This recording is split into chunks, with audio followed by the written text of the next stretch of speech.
আজকে আমার জীবনে প্রথম ভোট দিলাম, সেই খুশিতে সবার জন্য আজকে স্পেশাল কিছু তৈরি করলাম। ভোট দিতে গিয়ে তো আমার পুলিশ আর সেনাবাহিনী দেখে আমার ভিডিওই বন্ধ হয়ে গেল, ভিডিও করতেই ভুলে গেছি আমি। আসসালামু আলাইকুম, কেমন আছেন সবাই? আশা করছি সবাই ভালো আছেন। আমি আলহামদুলিল্লাহ আজকে অনেক অনেক ভালো আছি। আজকে তো ভোট, তাই কালকে রাতেই আমি চিতই পিঠা বানানোর জন্য চাল ভিজিয়ে রেখেছি। কারণ চিতই পিঠা এমন একটা পিঠা যেটা অনেক সহজ আর খুবই তাড়াতাড়ি বানানো হয়ে যায়। তাই আমি গতকাল রাতে চাল ভিজিয়ে সুন্দর করে বেটে গুঁড়ি করে রেখে দিয়েছিলাম ফ্রিজে। এই প্রথমবার আমি চাল ভিজিয়ে গুঁড়ি করে তারপর নিজের হাতে প্রথমবার আমি চিতই পিঠা বানাবো, খুবই এক্সাইটেড লাগছে। তার সাথে লাগছে যে কালকে আমি আজকে যে আমার জীবনের প্রথম ভোট দিতে যাব, সাথে ওই আনন্দটা। সকাল সকাল উঠে তো আমি সবকিছু সুন্দরভাবে প্রসেসিং করে তারপর চুলায় চলে আসলাম আর একে একে পিঠা বানানো শুরু করলাম। আমার পিঠা দেখে তো আমি পুরোই অবাক। মাশাআল্লাহ, এত সুন্দর পিঠা হবে আমি কখনোই ভাবতে পারিনি। প্রথম থেকে শেষ পর্যন্ত প্রত্যেকটা পিঠাই এরকম ফুলকো ফুলকো নরম তুলতুলে হয়েছে।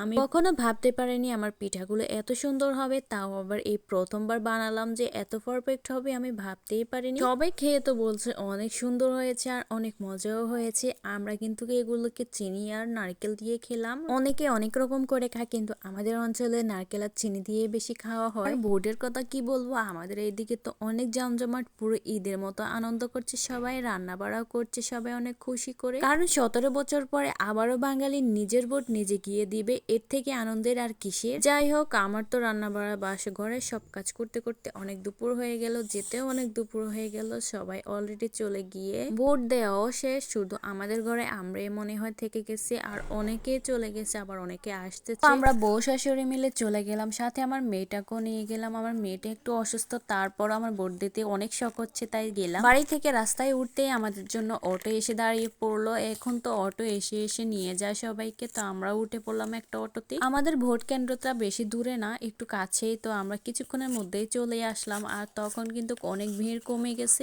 অল্প কয়েকজন মানুষই আসছিল শুধু। তারপরও আমি 1-1.5 ঘন্টা দাঁড়িয়ে থাকার পরে ভোট দিতে পারলাম। আর ভোট দেওয়ার আগে আমার পুলিশ থেকে অনেক ভয় লাগছিল, সেনাবাহিনী পুলিশ এগুলো আমি ছোট থেকে অনেক ভয় পাই, দেখে তো আমার অনেক ভয় লাগছিল। মোবাইলে বার করতে পারি না ভিতরের কোনো ছবি বা কোনো ভিডিও।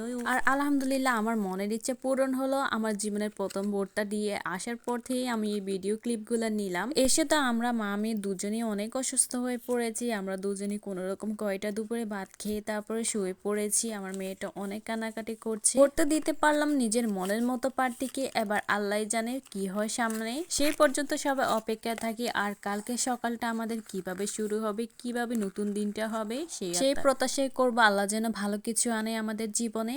তো আজ এ পর্যন্ত, সবাই ভালো থাকবেন, সুস্থ থাকবেন, আল্লাহ হাফিজ।